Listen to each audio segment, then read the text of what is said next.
Billy Paul Guman, how you doing? Jasper Johal, I'm doing wonderful. How are you? Doing great. Welcome to the NationTalk Podcast. We're bringing this thing back. I think there's a lot of viewers that don't know our story, some that do know our story, some that are wondering why we're doing the podcast when we're really just some sort of trainers or something. I don't really know. But yeah, NationTalk Podcast, man. We started this in 2015, then we fell off. Yeah. And now we're bringing it back. Why do you want to bring it back? I think it's time to bring it back because there's some stuff that we want to talk about. There's stuff that we want to get out. And we want to find a medium where we can connect with all our tribe, I think, even closer. And I think that there's stuff out there that would resonate with people. And starting with our story because we're full of ourselves. Now, most people would say that the podcast space is so saturated, so many podcasts. Why are you just going to add another podcast to the list? And you think anybody would even listen? Deep down inside, I don't think anyone will. I think what's different about us is that we are not trying to be one of these big podcast hosts. I think we're trying to just find other ways to connect with our tribe and bring just stuff that's on our mind, to shoot the shit and just, do what we do in terms of like when we're hanging out, been hanging out for so long, and there's so many times we've had conversations like, yo, that'd be fucking dope if that was on camera and we could share that with other people. So I think the main goal here is to just let people in on a conversation between two best friends, business partners, and comrades fighting the same battle. I agree. I think there's a lot that we can discuss in terms of, there's entrepreneurs out there, young guys probably trying to start something and they probably need this as some form of motivation or it will educate them. Now, the next topic I want to move to is our story. We've told this many times. I mean, it's probably been in some article here and then we get put onto a show and then everybody's always asking, what's your bio? And I find that every time it's always kind of changing. One more time to start off the new NationTalk Podcast in 2021. How did this start? Well, to reference our old video, it started with 2 words. Yeah, there you go. Hella young, year's probably 2010, and I'm a couple years into working at the bank. You're probably year 2, year 3? Yeah, something like that. In university, and just a bunch of kids with their soul on fire, super ADD'd out, which we still are. So we would be starting a bunch of different things at once, and we always had a creative side to us. We always knew that deep down inside, I think now, looking in hindsight, that we weren't going to work for someone. I think less that we weren't going to work for someone, more that we were going to create something. Right. And I think that was very innate in us. Right. And we were fucking fitness junkies. Like, we were gym rats. Right. Since we met in a weight room, right? Sure. So, but the crazy part about that, the fact that we met in a weight room, we had ADHD, we knew we wanted to create something, but it was nowhere on the radar where we were going to become personal trainer, or we were going to open up a fitness facility, or we were going to revolutionize the way you do rehab, or what kinesiology. It was not even on the radar. No. So I like to say something all the time that what you're seeking is out there seeking you. The only thing in the middle is time. Right. I remember even doing a project when I was 13, grade 7, fresh out of Khalsa school, going into like a integrated, elementary school. First time in a class with white people and having a white teacher. It was super trippy.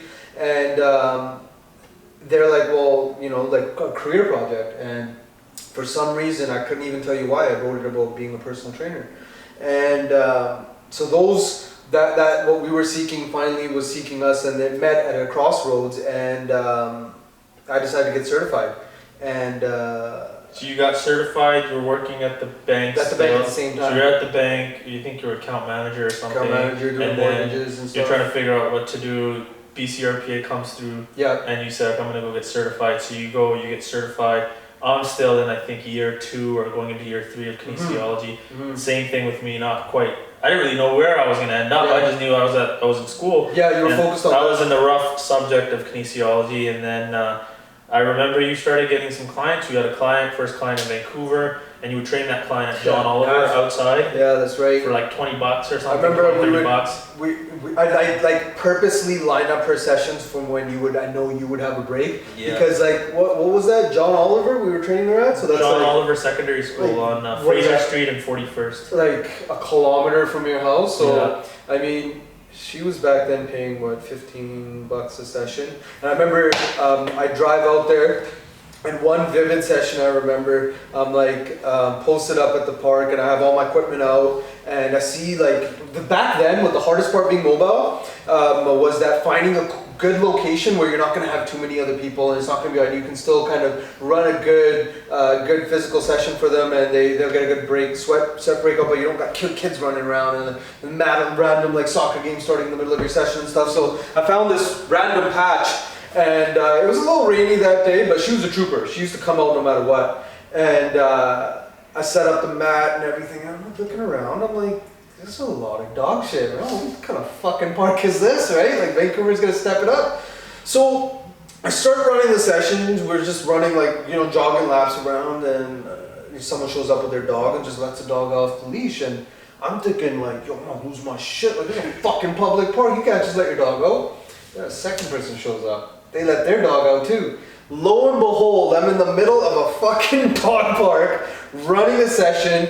Matt is covered in dog shit, but that was the first time I learned to improvise. Right. You have to be quick on your feet. Right. I had to be smooth and not look like a fucking idiot because my ego would have been damaged if I admitted that, hey, we're in the middle of a fucking dog park. Nav's from the area. I'm sure she knew this is a fucking. She was courteous. She didn't want to She knew. The thing about Nav was, and the early supporters were they would give us a mile. They would say hey, it's kind of I'm fucking training outside in the snow and the rain, but they were like, no, we gotta support these young brown guys, and we gotta make sure that we're here for them. And if it wasn't for that initial support that they gave, we would not be here today. No, I agree, 100%, 100%. And so now you figured out the dog park thing, and now you're at John Oliver Park. You start getting more clients. You're training people at other various parks.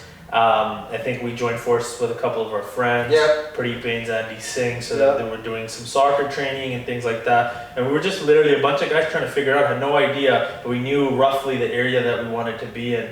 And then so things start moving. We all have our own mobile sort of businesses that we're running. I'm doing training in Vancouver. You're doing training out in Surrey, and Pradeep and Andy are doing their thing. And then it's Pradeep, you, and that's 2013, I think, and now it's the three of us doing mobile, and then we're getting ready to go to the next step, and that was setting up your backyard. But I think that was also at the same time you had already set up the garage, right? So you had your crazy schedules that you would get into. Let's touch base on okay, so you graduate university, you have to break to your parents that, hey, I'm not gonna go work at a clinic and follow the same route. What was it in you that was okay, I'm not going to take this traditional route that everyone else takes to go to the clinic? I think what happened was I was sitting in a high performance strength and conditioning class with Carmen Blott, and she was the professor, and she explained this movement patterning and way of programming exercise, and it was meant for athletes, high performance athletes. So this is for university students and so forth. But I had a light bulb go off in my mind because I said we can use this and do it with Gen Pop, and also we don't need much equipment. And being mobile, you can't have much equipment. So I knew that was going to work perfectly. And ever since that day, I knew that there was something. We had something, and that we could create something. So that's why I didn't want to work for somebody. And then when I graduated, last semester, I had a couple of contracts. I was training people outside of John Henderson Elementary School. I was working for my cousin Sandeep. And then after that, I graduated, and 2012 was a bad year. Fell into a deep depression. Very hard running business. In that first year, it was very hard getting clients. Very hard making money, and then from that point I'm kind of finding part-time jobs and outside of my industry. And then in 2013 I figured, well, okay, now I've gotten some mobile clients, don't want to spend time on another part-time job, start driving a taxi. So then I started driving my dad's taxi, and I figured I could do that on Friday nights. So Friday mornings I wake up at 7 a.m. I train someone from 8 to 9. I'd go back to sleep from 9 to 10 or 11, might have a couple of more clients come in. Then I do my own training from about 1 or 12 to about 2:33, shower, go inside, put my clothes on. 3:30, the taxi comes outside. I drop him off at Main Street, and then I drive from 3:30 p.m. till 3:30 a.m. And then I go pick the guy back up. 12-hour shift. 12-hour shift, and then he goes and he takes the cab, and then I go to sleep. Wake up at 11 or 12, and then you and Pradeep we would be doing meetings. Yeah. So now we're studying marketing, we're studying these podcasts, and eventually it's leading us into signing our first lease pretty much, which was in 2014. Yeah. And that was a big moment for sure. We basically came out of being mobile into being having a location now. Straight up cowboy shit. 100%. Straight up cowboy shit. Now there's the other thing is when you get a facility, your overhead's gonna go through the roof. Yeah. So some people, it's almost smarter, quote unquote smarter, to have a low overhead, keep doing mobile. Yeah. You'll make more money. Yeah. You see a lot of it, right? Exactly. More power to them. 100%. Yeah. And you and I could have just stuck with that, but like you said at the beginning, it was a vision, and we put our things aside and said, you know what, we want to have this vision of this one thing, this brand, Fit Nation, and we're still striving after creating different components of it. And I think that's what it was. We took the risk and started paying the lease, and then started having people come in, and now it's like, okay, you got to learn marketing. Yeah. I think a very important part that you touched on was like financially, we weren't trying to get rich doing this. Yeah. It was an innate fire inside of us. There's this fire where it was just like, no, it's not a question of if it's gonna happen. It's when I'm doing this, regardless of any fallback we had from our parents or people around us, or just normal chatter you hear from like these quote unquote older figures in our community that we would look up to, and they were just stuff like, you can't support yourself doing this, and along the way, that now looking back at it, back then that shit fucking hurt, but now looking back at it, that shit was fuel, 100%. right? It was like, hold on, you're gonna tell this young brown kid with a soul on fire that you can't do something? Of course they're gonna do it, right? 100%, I agree. So yeah, we got into the cowboy shit, leased a facility, didn't know our head from our ass. I remember the realtor telling us, one of the first things you guys want to do in here is paint the roof. And we're like, oh wow, that's a great idea. And we never painted the fucking roof. Like, let's talk about getting squat racks, mapping this place out. 100%. Where are the squat racks gonna go? What's gonna happen here? But one thing that I gotta give you kudos for is sometimes I get wild in my shit and I get caught up and I'm like, yo, there's just too much to do. I fucking can't do it. And it's like a reoccurring theme in my life that comes from you. It's simplify. Yeah. Simple. That's simple. What's the first step? What's the first step? What's the first step? Yeah. And that little first steps put together, our 2,000 square foot facility when we first started off, Unit 111, which will always have a special spot in both of our hearts. And so we figured it out. Basically ran that. That's it. We ran that for about 4 years, and then we. No, but let's be honest. We outgrew that. Yeah, we outgrew that 2-3 years into it. And then in 2014, we realized, hey, wait a minute, there's this thing called ICBC Active Rehab. We had no idea that this thing even existed. So we start doing that, and I start putting my focus into rehab, get out of the strength training part of it, because you guys got that, and I'll do the kinese thing, and that grew. And we were we had a table in the corner of a facility, and we're doing active rehab, and then it went from being 5% of the monthly business to 40% of the monthly business. And so when that grew, I was like, okay, it's time for some changes. And I feel like we kind of went stagnant. The company went stagnant a little bit towards 2018. Well, the thing was, we were at a very interesting time. We had outgrown our facility, so we almost had to cap how many new clients we could put in. And when you put, a lot of people don't understand, turning the tap on and turning the tap off is cool. That tap turns off for too long, the pipes freeze. Yeah. You become stagnant. It's still water. Yeah. You can't strive in still water, right? Yeah. And I think you're downplaying a little bit what you did in the kinesiology game. You literally revolutionized what it means to be a kinesiologist. They are notoriously known, outside looking in, as helpers of the physiotherapist, helpers of the clinic, and they're assistants, they're glorified trainers. Right. And you took it. Kudos to all of your in-depth research, finding what works, what doesn't work, understanding your ignorances of what we did wrong, what we did right. Yeah. And becoming the low back specialist in Surrey, as far as I'm concerned. I've been a product of your system. I've literally had what many would consider a life-altering injury this year. We followed the system, and I'm back to snowboarding, ran a half a marathon after all of that. So you literally revolutionized and gave kinesiologists a viable career, not just a stopping point of becoming a physio and all that stuff. It's a viable career done correctly. Thank you. So don't fucking doubt that. Yeah, no, that started working well for us, and we started growing in that sense, and then we kind of changed the direction of the company really in October of 2018. Pretty Baines left the company, and we decided that we want to go a bit more on this rehab edge / strength training.